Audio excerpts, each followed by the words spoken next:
I'm Patrick McNee. Leonardo da Vinci is perhaps the most enigmatic figure the world of art has ever produced.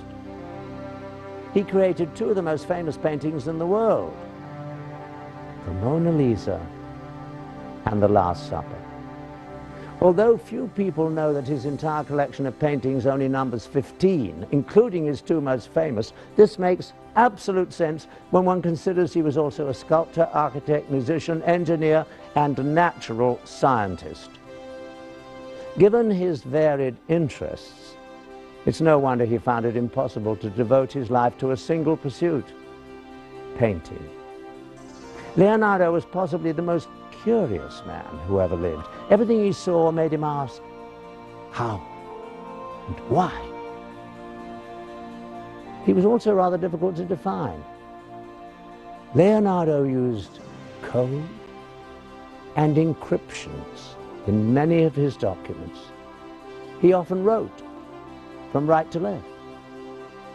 And although his paintings were of a religious bent, Leonardo was by no means a devout Christian. In fact, some people believe that he inserted subversive messages or secret puzzles in his seemingly religious paintings. He may have hidden the answers to the mystery of these paintings in his strange writings. Let's journey into the mystifying world of Leonardo da Vinci and unravel the mysteries that surround this Renaissance genius.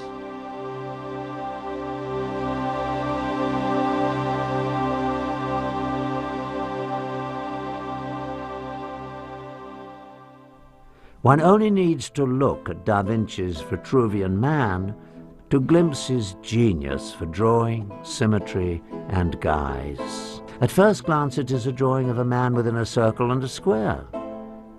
But Da Vinci, in fact, has solved a mathematical question that many have tried in vain to unravel. Vitruvian stated that the construction of a temple or building should be based on the proportions of man, since they were perfect. He says that the human body with arms and legs extended should fit into the perfect geometric forms, the circle and the square. An illustration of Vitruvian Man by Cesariano reeks of failure. Cesariano drew a perfect circle and square tangent to each other at the 4 points of the square. Then he forced a figure of a man into the design so that his hands and feet touched the points. The result was one of the most disproportionate figures of the Renaissance, with arms too long, legs too short, and hands and feet too big. A system of relationships alone did not make beauty happen. It took the genius of Leonardo da Vinci to solve the problem. Leonardo started by drawing a perfectly proportioned man and then found the circle and the square in the figure. The circle and square are only tangent at one place, the base. The thing that he added was beauty. Leonardo infused the drawing with a number of hidden equations. For instance, the length of a man's outspread arms is equal to his height. The width of the shoulders is 1/4 of a man. From the elbow to the tip of one's longest finger is 1/5 of a man. The distance from the elbow to the armpit will be 1/8 of the man. And the distance from the bottom of the chin to the nose and from the roots of the hair to the eyebrows is the same, and along with the ear creates 1/3 of the face. Leonardo writes his codes and observations in his cryptic script above and below the drawing. Leonardo's artwork goes beyond the obvious. The characters in his painting seem to have their own stories separate from what's being portrayed. Just what is the Mona Lisa smiling about? And what's all the activity in the Last Supper? We are about to find out. The identity of the woman Da Vinci painted in the Mona Lisa has puzzled many through its long history. A very old method used for encoding intentional messages into artistic works is the Kabbalistic interpretation called gematria. This method assigns numbers to letters, so Mona Lisa would be represented by this equation. Another name for Mona Lisa is La Gioconda, which equals this equation. The measurement of the circumference of the painting equals 84. And if we add up the numbers to Leonardo's name, once again, the number 84. Could it be that the mysterious lady is none other than the master himself? Da Vinci's Last Supper is as famous and well known as the Mona Lisa. Did Leonardo leave hidden messages called Renaissance clues in his most religious artworks? Lynn Pickett, co-author of the Templar Revelation, takes us on a guided tour of this masterpiece. Leonardo, while being very antagonistic towards the church and indeed towards mainstream Christianity, despite the so-called holy paintings he painted, his work does show marked Templarist symbolism. There were great Templar influences still around in Leonardo's day, possibly at a secret level. For one of the world's most famous and most familiar paintings, Leonardo's Last Supper contains an astonishing wealth of rather in-your-face esoteric symbolism, which is by no means mainstream Christian. For example, next to Jesus, there is a disciple doing that in a rather menacing way, if you look closely, into Jesus' face. Jesus is quite oblivious to this, but it's that. We call this the John gesture because it's so obvious. And in the Last Supper, it's as if this disciple is saying to Jesus, "Remember John." Also in the Last Supper, Leonardo painted himself as one of the disciples towards the end of the table, turned away from Jesus. This was no accident. This wasn't just because to make a pretty composition. It was a gesture of extreme distaste for the Holy Family and for Jesus. Also in the Last Supper, sitting next to Jesus is this figure leaning like this away, which is known as the young St. John. But if you look very closely, you will notice that this St. John is in fact a woman.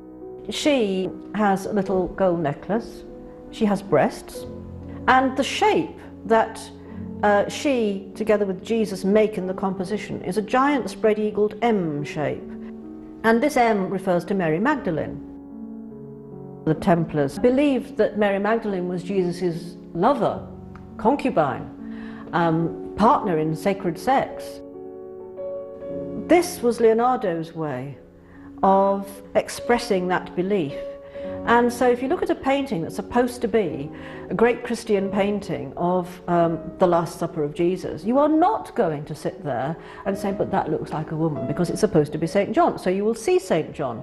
Equally, Leonardo had fun with the people who were going to see the painting, because there is an anomalous hand with a dagger in it, pointing at one of the disciples' stomachs. And yet, in all our research into Leonardo, we've only ever come across a mention of this, and a very brief mention it was too, of this hand with a dagger. There is no great cup in the Last Supper in front of Jesus himself, as one would expect, and indeed in many other paintings of Last Supper there is the great cup, the chalice, what most people consider to be the Holy Grail. This is significantly missing from Leonardo's painting. Most people who think they know the painting have never seen it, because it's, you know, it has nothing to do with their perception of the Last Supper, so they simply don't see it. There is a secret society in France that claims Leonardo as one of its members, the Priory of Sion. The presence of this priory became known in 1975, when a startling discovery was made in a Parisian library. Once again, parchments were found. This time they were called les dossiers secrets. These documents were said to reveal some of the secret members to be Sir Isaac Newton, Victor Hugo, and yes, Leonardo Da Vinci. But what is the Priory of Sion? According to these parchments, the objective of the organization was to restore the Moravian bloodline to the thrones of Europe. The Priory believed that the Moravian kings were descendants of Jesus Christ, which would imply that Jesus didn't die on the cross, and did in fact marry and produce offspring, a belief that could potentially shatter the very foundation of Christianity. The society's purpose was to guard the secret that Jesus didn't die for our sins and that his descendants walk among us. The Renaissance clues left by Leonardo are quite provocative. One can understand why he would choose such covert methods to reveal his secrets. At the time, the church was a very powerful force, and a person could find himself in a great deal of trouble for challenging their accepted view. The next logical question that one is compelled to ask is, from where did Leonardo da Vinci receive this secret information? For that answer, we must start 400 years before Da Vinci's time with a group of 9 men who may just have been the source of the secret and powerful information that Leonardo possessed. Everything about the Knights Templar has at least an element of mystery about it. Right from its beginnings, it was founded just after the First Crusade, which had reopened the way between Europe and the Holy Land. And in about 1118, 9 French knights, all of whom were connected with the court of the Count of Champagne, went over to the Holy Land with this mission, they said, to protect the roads and the pilgrimage routes, to make them safe for pilgrims who would now be able to visit the holy places. Originally calling themselves the Poor Fellow Knights of Jesus Christ, these 9 men quartered themselves in the Temple Mount and began their mission. But just what was this mission? How were 9 men, even trained knights, supposed to guard the roads from Europe to Jerusalem? Now, once they arrived in the Holy Land, there's actually no evidence that actually did anything for 9 years or so. And right from the beginning, there's something that doesn't quite connect. And there's other evidence that this mission of protecting the pilgrimage routes was actually just a cover story. They actually went there for another reason. For some reason, these 9 knights thought that there was something to be found there. There's certainly evidence that they excavated beneath the Temple Mount. Archaeologists have actually found Templar artifacts from those excavations. As it turns out, the Templars spent very little time on the roads at all. Most of their 9-year stay was spent digging out old tunnels under the Temple Mount, the original site of the biblical Temple of Solomon. What were they looking for? The Temple of Solomon had long since been destroyed. Yet in times of trouble, the priests were known to have hidden religious treasures in secret underground vaults until it was safe to remove them. The Bible tells us that the Ark of the Covenant and other treasures of the temple survived several foreign invasions in this way. Perhaps the Holy Grail had survived in the labyrinth under the temple as well, waiting for man to rediscover its power. Certainly, it was no accident that the knights stationed themselves in a mosque that rested on the ancient site.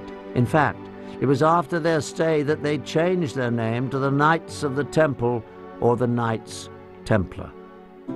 A monk by the name of Bernard, who later became Saint Bernard, was involved in the formation of the Templars. St. Bernard was involved in deciphering ancient Hebrew text. Bernard, although in many ways a very worldly person, was also very spiritual. In ways that are quite odd for his time, he was very much into the feminine side of religion, very much into the Black Madonna cults of, particularly of the south of France, which are very kind of mysterious, almost pagan. He had a great veneration for the feminine, embodied in lots of ways in the Virgin Mary, which was actually quite unusual for his time, and that appears to be the thing that drove him more than anything else. St Bernard was a very learned man, again for his time. Yes, he studied the Hebrew texts, studied other texts as well. It could well be something that he found in there that gave these people the idea that there's something worth having in Jerusalem.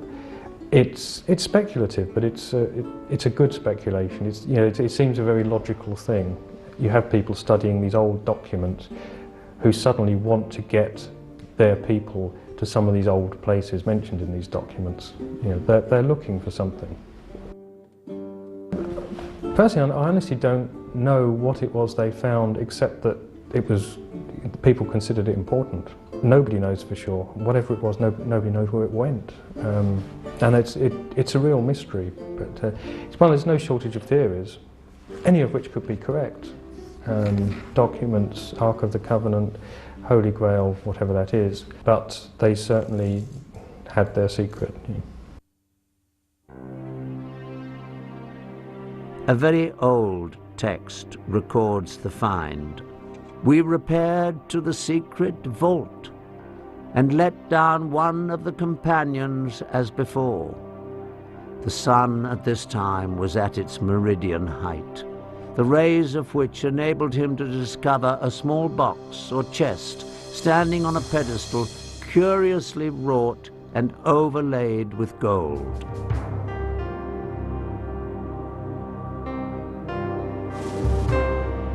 He gave the signal of ascending, and it was immediately drawn out. We have brought it up for the examination of the Grand Council. Just what was in this small box that got the Templars so excited? Clearly a group of Christian knights bound by the vow of poverty were not interested in anything of material value. More likely, it was an object of great religious significance. What we do know is that news of the find brought Count Hughes of Champagne, the man who bankrolled the expedition back to Jerusalem to join his former vassals. Once there, he immediately gave up all his worldly possessions to serve under them as one of the Knights Templar. It was after this discovery that the Grand Master of the Templars visited the Pope, and with St. Bernard's blessing, the Order of the Knights Templar was officially recognized by the Church. All over Christendom, men rushed to join the Knights, leaving behind their families, giving over all of their worldly possessions, and taking on the difficult vows of poverty and chastity. The vow of poverty actually is why they became wealthy, because anybody that joined the order, anyone that became a Templar Knight, had to give all their possessions to the order. And it became quite a prestigious thing for noble families to have some of their sons go into the Templar order.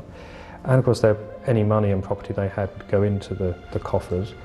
Also, when the Pope endorsed the order, gave it his blessing and said this is a good thing, anyone that wanted to impress the Pope donated land and money to this new order, and actually on a colossal scale. None of the individual knights were allowed to own anything, so that all this material, that land, castles, livestock, and just pure money that was just given to them as a gift, went towards the order. Their reputation was as the most feared, efficient fighting force on the Christian side. They were kind of the special forces of their time. Also because they were this mixture of monk and a soldier. They're almost like the Eastern martial arts that we think of today, where you actually learn it within a temple and there's a spiritual dimension to what you're doing. So that's it. But they were very feared fighters. They were the best we had. There are legends that tell of the Templars finding the Holy Grail and carefully guarding its power through the ages. The rank and file, the ordinary Templars, were no more than and no less than they appeared to be, warrior monks who were mainstream Christians. But the inner circle had a secret, and they maintained this secret, and that secret appears to be, it was very carefully and very cleverly hidden in plain sight in many respects. The Templars were the driving force behind many of the great Gothic cathedrals in Europe, especially in France. And they all have the rose window, and that was a code also for sacred sexuality, because the rose representing the feminine, but also it was a pun, rose being an anagram of eros, the driving force of sexuality. The renowned author Hugh Schonfield has shown that the word Baphomet is actually a code. It means Sophia, which means in turn feminine wisdom, which is very interesting because everybody always thinks of the Templars as being macho, butch, completely male warrior monks, sort of swashbuckling characters. And what on earth would they have to do with the feminine? But curiously, they do seem to have had great reverence for goddesses, for the feminine side. The Templars had become, in a couple of short centuries really, extremely powerful. They were far too big for their boots in many respects, certainly as far as the Pope and many kings were concerned. They were unbelievably rich. It seemed there was no stopping them, basically.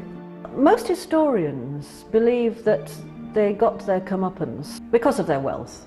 Essentially, the French king who started the suppression of the Templars, Philip the Fair, essentially that he was jealous of their great wealth. And it is generally thought that he used accusations of blasphemy and sacrilege against them, but really he wanted their money.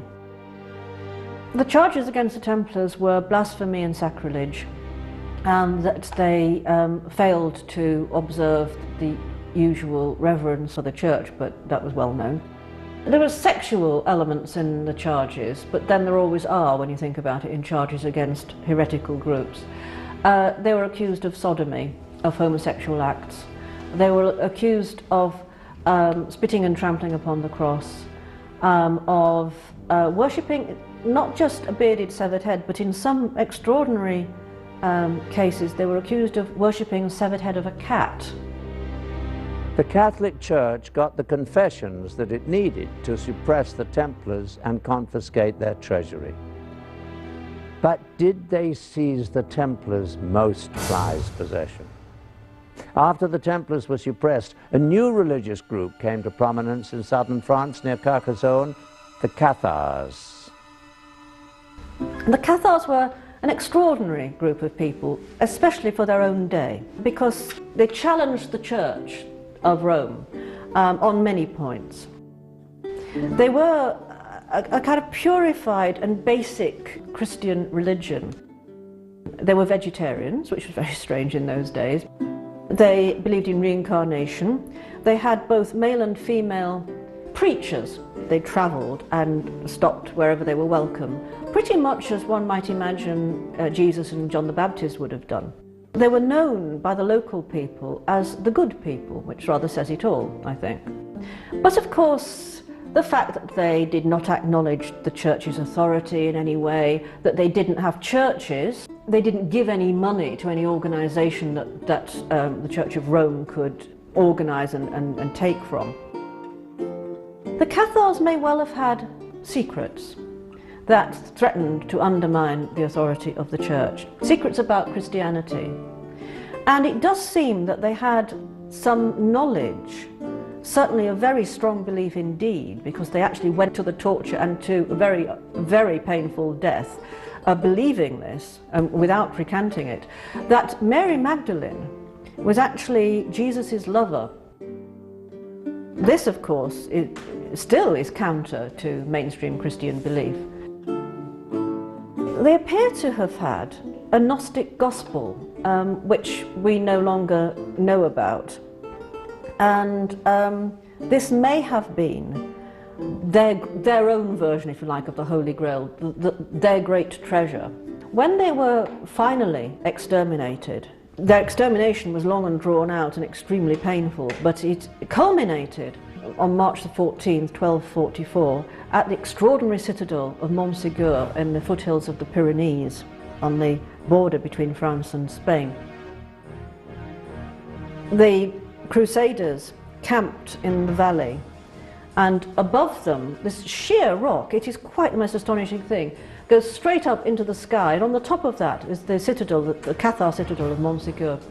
And they'd been besieged for a long time, and they knew this was the last. They were willing, the Cathars were willing to come out and be murdered, basically. They were quite, curiously enough, quite happy about it, because they believed in reincarnation, so they would have another life and meet each other again. But they said to the soldiers, "Give us just one last night. We need to do something special." And the general idea is they had some kind of ritual that they all did together before giving themselves up. But also during that last night, it is known that 4 Cathars got away. They climbed, most astonishing journey in itself, I mean, what a feat. They climbed over the citadel and down this sheer rock face and off somewhere. Now, it is said that they had the Cathar treasure with them. Now, it couldn't have been gold or money in some way, because it's known where that had gone. It had already gone to a certain place. And it also had to be something portable, because, you know, they were carrying it. And it has been suggested that they had the Holy Grail with them, whatever that is. But perhaps they had this Gnostic gospel with them, whatever that was. It is rumoured it was the Gnostic gospel of John, which is not the same, was not the same as the Gospel of John in the New Testament. Or it could have been that the 4 Cathars themselves were somehow important. But no one perhaps will ever know. Did the Catholic Church suppress the Templars and the Cathars because of their religious beliefs? Or were they tortured and finally eradicated because they possessed the Holy Grail? What could be so threatening to the Church that they would eliminate any vestige of these religious orders? Could it be that the Catholic Church was looking for the Holy Grail? But what is the Holy Grail? There are many theories. The earliest description of the Holy Grail is as a platter with miraculous properties, that it can, produces huge amounts of food. It's a platter that's never emptied. There'll always be food in it. Despite the fact that these days most people think of the Grail as a cup, the cup that was used at the Last Supper by Jesus and was perhaps used to gather his blood at the crucifixion, it probably, if it ever existed as an object, was never a cup. People have puzzled over the term Holy Grail. I mean, the original version is San Grail, which is taken as Holy Grail. So whatever this Grail is, it's a holy one of it. People have puzzled over the term for decades, and no one's really explained what it actually means. But it's true that the word Grail is a term nobody quite understands, and you think, well, if people are writing this story, why don't they just say what it is instead of using this term? And so it's either meant to be that it's something totally elusive. In fact, probably the object in a sense doesn't matter. It's the search for that object, what the object means, that's important. Or that they were trying to hide what the Grail was. There were some Grail stories talked of the Grail being a stone. This is quite interesting in itself, because in recent years there has been quite a lot of research into the search for the Ark of the Covenant.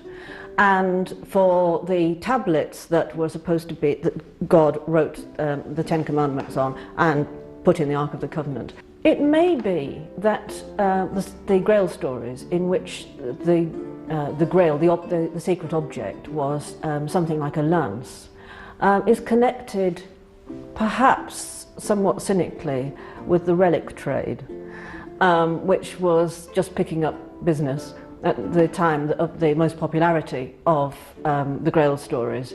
Relics were huge business in medieval Europe. The lance that was supposed to pierce the side of Jesus when he hung on the cross would obviously pull in a lot of curious pilgrims who would, swell the coffers of the people who had it. Maybe that's an over-cynical view. Certainly our research into the relic trade has shown that the Templars themselves were not averse to using objects to swell their already quite overflowing coffers. A lot of people think, probably rightly, that the Grail was some kind of information, maybe a great secret of some description. And therefore it's quite likely that over the centuries various groups of people might have thought they found it, or thought they're about to find it. And it's possible that if it were a secret, that the Templars, who were quite a secretive bunch themselves for very good reasons, had found it. But in the end, the Grail doesn't appear really to be important as an object, and I think that's where an awful lot of people go wrong, because it's the Grail quest that is the most sublime thing that a man or a woman can do. It evokes the ultimate mystical experience. There is a great deal of interest in the Grail legend, no matter what it is. Some people have set off on a personal quest simply to discover hidden places in Europe where unexplained incidences have occurred. These may point to the mysteries that accompany the Grail. One such place is in the south of France. One must make a trip to a very small village in the Languedoc region of France called Rennes-le-Château. It is here the story of Berenger Saunière begins. The mystery is that the priest in Rennes-le-Château, whose name was Saunière, suddenly became immensely wealthy and spent vast amounts of money on what appeared to be very eccentric building works in this village. His church, which was dedicated to Mary Magdalene, very, very old church, he filled it with very, very strange carvings and decorations. In fact, in 1885, Berenger Saunière was sent to renovate the church of St. Mary Magdalene. At that time, Rennes-le-Château was a poor, small village of perhaps 300 residents. The renovation of the church was not a priority for the townspeople, making money scarce for the project. Luckily, Saunière found a patron for his remodeling in the Countess of Chambord, who provided ample funds for the work. During the reconstruction, while dismantling an altar pillar, the workers found buried within the pillar 3 wooden tubes sealed with wax.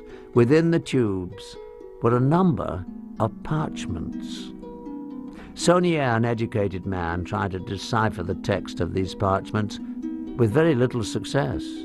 He then took the parchments to Paris, where he called on a fellow priest, Abbé Biel.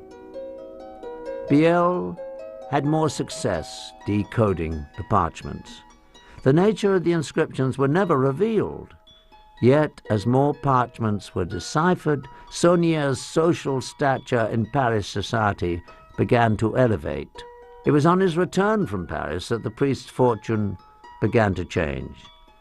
Seemingly out of nowhere, money became available to Saunière. He built a villa for himself, he built a tower overlooking the hill, he built some landscape gardens, but everything's kind of like weird and symbolic. And so he spent an absolute fortune, spent a fortune on food and drink and entertaining people that would come down from Paris. And the mystery's always been, where did he get the money from? Saunière continued his renovation of the Church of St. Mary Magdalene. He added many strange and symbolic elements.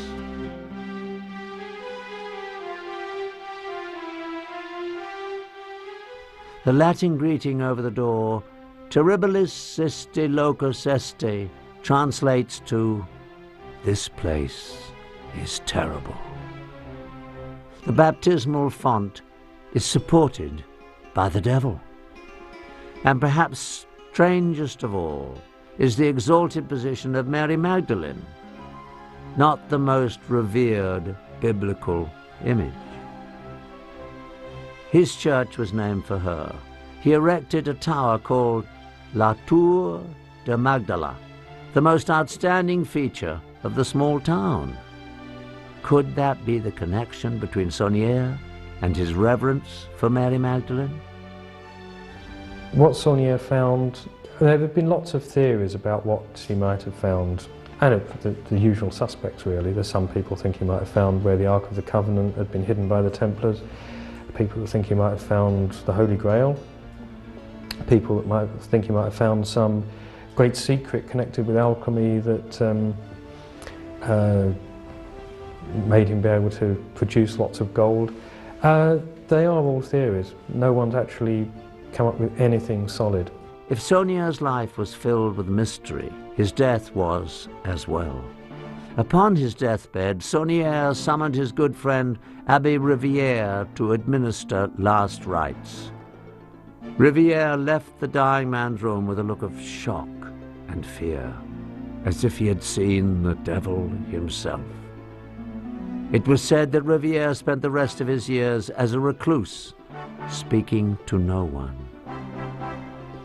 What was Saunière's shocking deathbed confessional?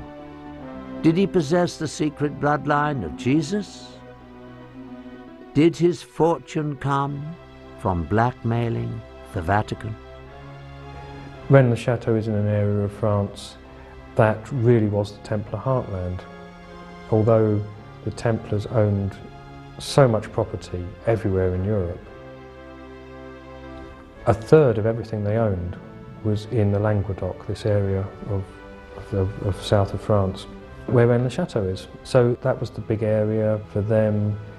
It could very well be where their treasure was taken from Paris. So some people have said the thing that Saunière found was the Templar treasure. The mystery of Rennes-le-Château and Bérengère Saunière remains to this day. Rennes-le-Château was not the only resting place for the Holy Grail. Scotland is another country with strong ties to the Templars, and in Rosslyn Chapel a mystery of the Holy Grail is inscribed throughout the structure of the church.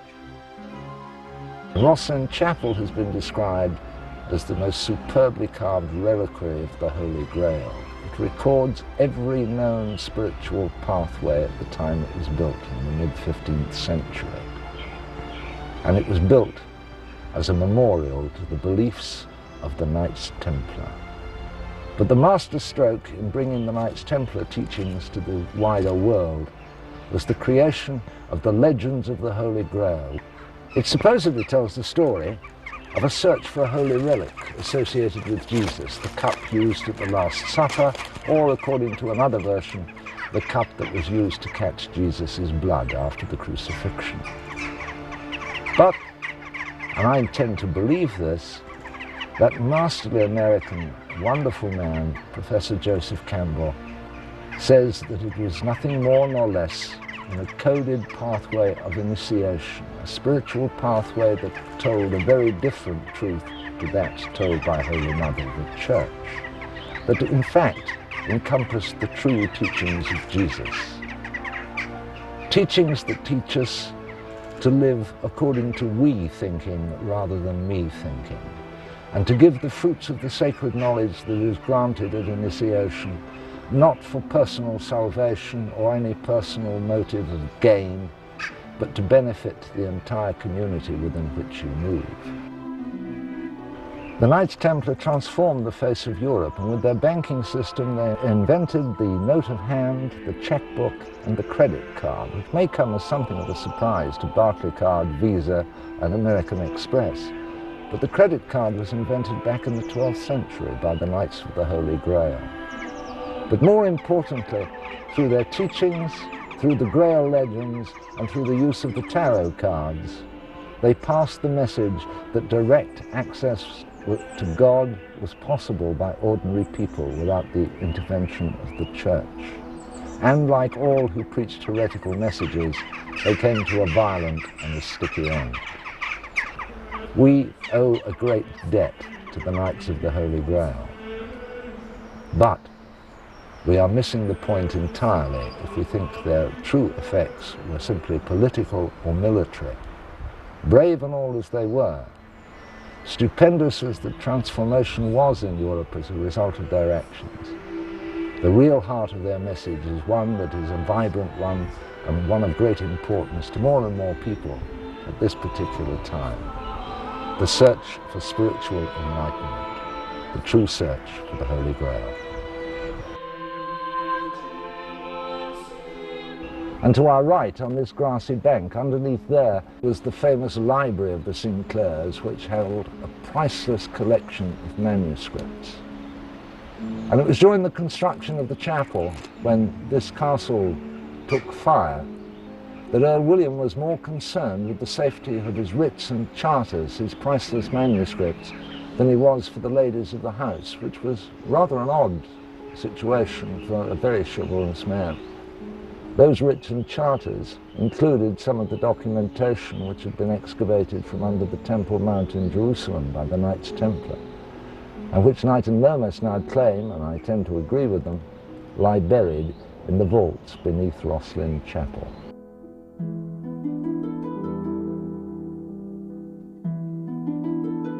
This is a beautiful example of the Green Man. It's a type of iconography that was very popular with the medieval Masons, so much so that it almost became their mascot. There are 86 of them in Chartres Cathedral, and in this tiny place there are well over 120, and we're still counting. It was of some significance to the Knights Templar, because it, to them, represented the resurrecting god Tammuz, the consort of Ishtar.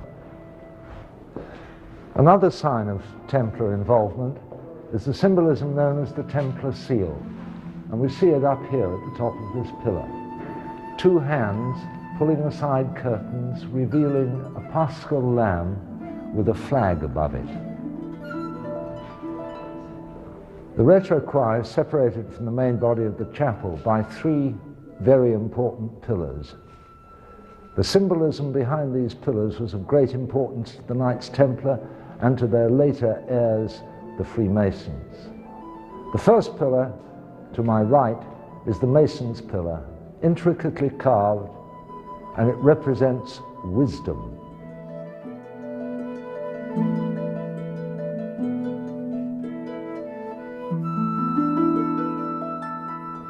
The central pillar, or journeyman's pillar, which is capped by this beautiful basket work, represents strength.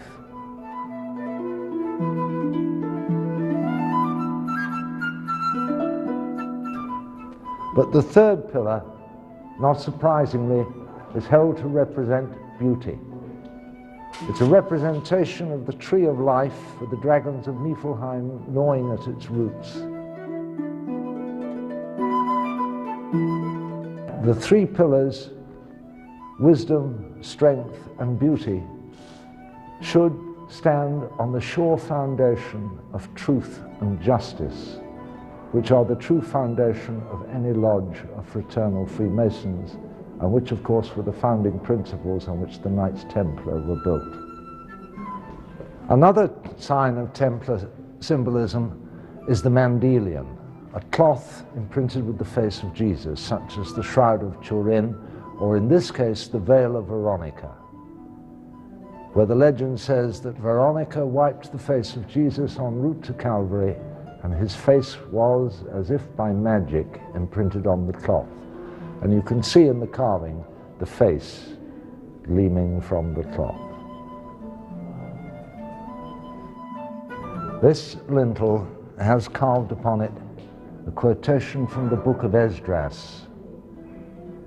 Wine is strong, a king is stronger, women are stronger still, but truth conquers all. The most obvious and the most famous Templar sign of them all is two brothers on one horse. I have that seal on my keyring. And that could not be openly displayed for fear of persecution on charges of heresy. So in this chapel with the Sinclair family history, they got round it rather neatly. This is held to symbolize the two brothers on one horse, but if you look at it, you will find that the rear figure, riding pillion, is female. It has long hair and the vestiges of a skirt. The whole business of symbolism had to be hidden if you were showing signs of an alternative belief system. Because anybody who diverged from church thinking was invited to the next church barbecue, not as the main guest, but as the chief item on the menu. Remember what happened to Jacques de Molay, the Grand Master of the Templars. He was cooked slowly over a fire. We have witnessed the power the Church has wielded throughout the ages. The suppression of the Templars and the Cathars pales in light of the destruction of the Spanish Inquisition. Was the Church always this powerful? How and when did it gain its strength? Once again, it's time to take a further look back in time to the period when Constantine was the Holy Roman Emperor and Christianity was struggling to find its voice. It may come as a surprise to many how the Church, as we know it today, came to be. It took over 300 years to take shape. In the period we are talking about, the Roman state was largely tolerant of foreign religions. They adopted a policy that as long as the taxes were paid and as long as you did not engage in a rebellion against them, they would tolerate your religious practices as long as they were not contrary to good order and the common stability of the state and the people locally. At the time, we have many people who are still, we presume, subscribing to the local indigenous religions, fertility cults, ancient rituals, which would even perhaps antedate Judaism. Also, you have Judaism itself. Judaism generally made a single distinction between those who were Jews and those who were Gentiles or non-Jews. And so the distinction for them would have been us and then everyone else. It's often not realized that Alexander the Great, who is active about 300 before the Common Era, 300 years before Jesus is born, Alexander the Great plays a major role in the spread of Christianity. First of all, by conquering the virtually entire known world at that time, Alexander the Great spread Greek culture and, most importantly, the Greek language throughout all of these areas. And that is the language in which the Christian Gospels seem to have been originally written. In the beginning, Christianity was somewhat anarchic. That is, it did not have a rigid system of organization. The earliest Christians, immediately after the death of Jesus, viewed themselves as simply an extension of Judaism. In that sense, they had already differentiated themselves from the ancient cults associated with fertility, perhaps worship of astrological bodies such as the moon, the sun, the stars. The Judaic Christians were interested only in converting other Jews to Christianity. Shortly after the arrival of Christianity on the scene in Judaism, a person named Saul converts to Christianity and he becomes known as Paul, St. Paul.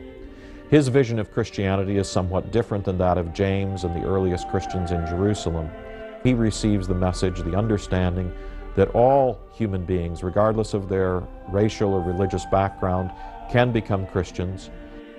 Paul preaching his version of the gospel and converting people to his brand of Gentile Christianity, to Greek Christianity, and this, of course, without the hindrances or the impediments of mandatory circumcision, kosher dietary regulations and the other things that would have seemed strange to a pagan.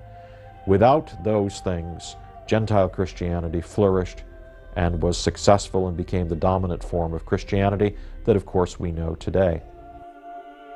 One of the great problems in early Christianity was to reconcile the varying theologies that had developed in these various camps of Christianity. This, of course, led to a relatively anarchic setup within Christianity. If the Holy Spirit is giving revelations to anybody and everybody, then it's very difficult to have a common belief and a common creed to which you are going to subscribe. But starting with the year 64 and the fire in Rome and Nero's persecution, you begin to have a series of actions taken against Christians, which are known as these persecutions in the early church. Early persecutions in the 1st and 2nd century were very local. There were outbreaks of violence or resentment against Christians. Sometimes they were accused by their slaves. What's so intriguing is that when persecutions broke out against the Christians, what they were accused of was cannibalism, incest, and atheism. Cannibalism because of the language that was used for their ritual of the Lord's Supper. Incest for their styling of their community as familial relations and their emphasis on love. And atheism because they refused to honor the civic deities. Another aspect of the persecutions is that, of course, the Christians, a relatively new religious group, even though they are coming out of Judaism, they, of course, are claiming that they have the one true religion, the one true way of understanding the world, the universe, and what's going to happen to everyone. This, of course, doesn't necessarily go down with people who have been members of other religions for a very long time and who are members of ancient religious cults elsewhere in the empire. So there was a certain amount of tension between the Christians and the other religious groups. We have the persecutions. The Emperor Constantine, wanting peace within his empire and wanting these Christian groups to quit squabbling over theology, convenes the Council of Nicaea in 325. And Constantine himself appears to have chaired the council and entered into the debates. In some ways, the Council of Nicaea can be regarded as one of the key points in the founding of Christianity as it will continue through the centuries on into the Middle Ages and to the modern period. So what evolved then as a resolution to that tension was the doctrine of the Trinity, in which the very nature of God is reconceptualized. Not any longer as the one God, but reconceptualized as the three-in-one. And it was during this process that the divinity of the Holy Spirit was also articulated and argued for and became a point of contention and eventually became a central point of Christian doctrine. And it's that process that then transforms, in a sense, the Christian doctrine of God as it was, say, in the 1st century to a fully developed Trinitarian idea of God. In some ways, the Council of Nicaea can be regarded as one of the key points in the founding of Christianity as it will continue through the centuries on into the Middle Ages and to the modern period. Although the creed that is now known as the Nicene Creed was revised later, at least according to tradition, it goes back to the decisions made at the Council of Nicaea. One of the problems that Christianity faced at this period was not just the division between the Arians and the anti-Arians, that is, between the same substance and the similar substance parties, but there were also other groups around. Among them were the Gnostics, the people who believed that knowledge was very important and that secret instruction was very important, and that by studying, by learning, you rose through a layer of hierarchies and eventually could experience God in a divine revelation, personally, just yourself. If the structure of the church involved so much debate, what about the book on which it is founded, the New Testament? Were the 27 Gospels that comprise the New Testament written and compiled during Jesus' lifetime? Or did the creation of that book mirror the formation of the church? Many people don't realize that the creation of the New Testament was a very long and painful process. The New Testament, the 27 books that Christians now consider to be authoritative, did not simply fall out of the heavens at some early point in Christianity. Of course, the process of how the New Testament came to be the way we have it today is a controversial and vexed issue. We believe now that there was already, within 20 or 30 years of the time of Jesus, a circulation of some of the sayings of Jesus written down. I mean, as people realized, hey, wait a minute, we're not going to have these people around much longer. We're not going to be able to just sit down and say, now, Peter, what did Jesus say when you asked him? But as that generation begins to pass, the later followers begin to realize, hey, we've got to write some of this stuff down so that we can use it and teach from it and share with other believers. So that led to the initial writing of these documents. It's always fascinating to look at how the New Testament is put together, because as the Gnostic Gospels and the Dead Sea Scrolls prove, there were many important ancient writings that never made it into the Bible at all. What's fascinating is that there are sources on Jesus outside of the biblical documents. I think most people don't know that. The apocryphal Gospels were responses to the original four Gospels. They tried to fill in the gaps in the Gospel records, the childhood stories of Jesus that are not reported. We have other stories, the history of Joseph the carpenter, which explains what they made in the carpenter shop. We have the Arabic Gospel of the Infancy, which talks about these wonderful stories about the palm tree on the way to Egypt. We have a lot of these accounts that retell the biblical episodes, but add all kinds of detail. Well, some of them, like the Gospel of Thomas, the Infancy Gospel of Thomas, was probably formulated in Gnostic circumstances, because there are tendencies in the way the story is told to stress Jesus's wisdom. The same thing is true of most of those infancy and extraneous Gospels, we can call them that, or apocryphal Gospels, that aren't in the mainstream, that weren't accepted as biblical. The history of the Gnostics is very interesting.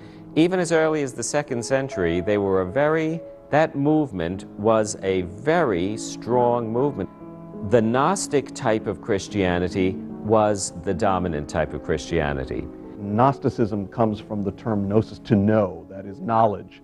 And it was a sect, it was a philosophy that believed that there was a kind of secret knowledge that people should learn in order to fully understand what life was about, in order to understand what God was like. They produced literature. There's a large amount of literature. In fact, the Gospels and the other Gnostic writings that recently were found are included in a book which is even longer than the New Testament itself. But then the official church eventually saw this as kind of an eccentric form of religion, off the beam, and took measures to suppress it.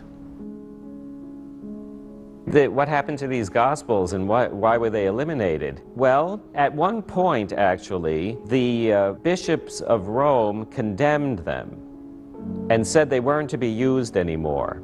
Then the bishops of Rome, the popes, started to try to eliminate the use of these other materials, which were considered to be not just irrelevant, but also harmful and damaging.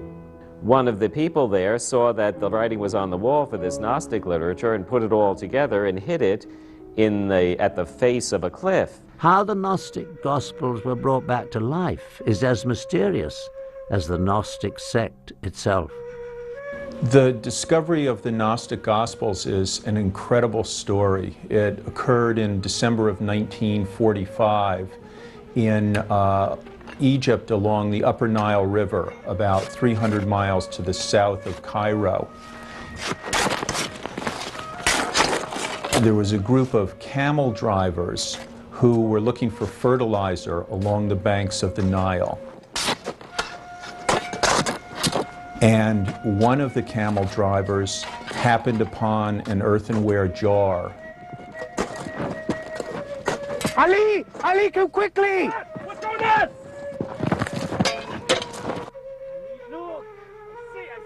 His brother, who was the leader of the group, whose name happened to be Muhammad Ali, took the jar and thought at first that it might contain a genie, an evil spirit that would haunt him if he opened it. Then he thought that it might also contain gold. And finally, his greed overcame his fear. Give me a shovel!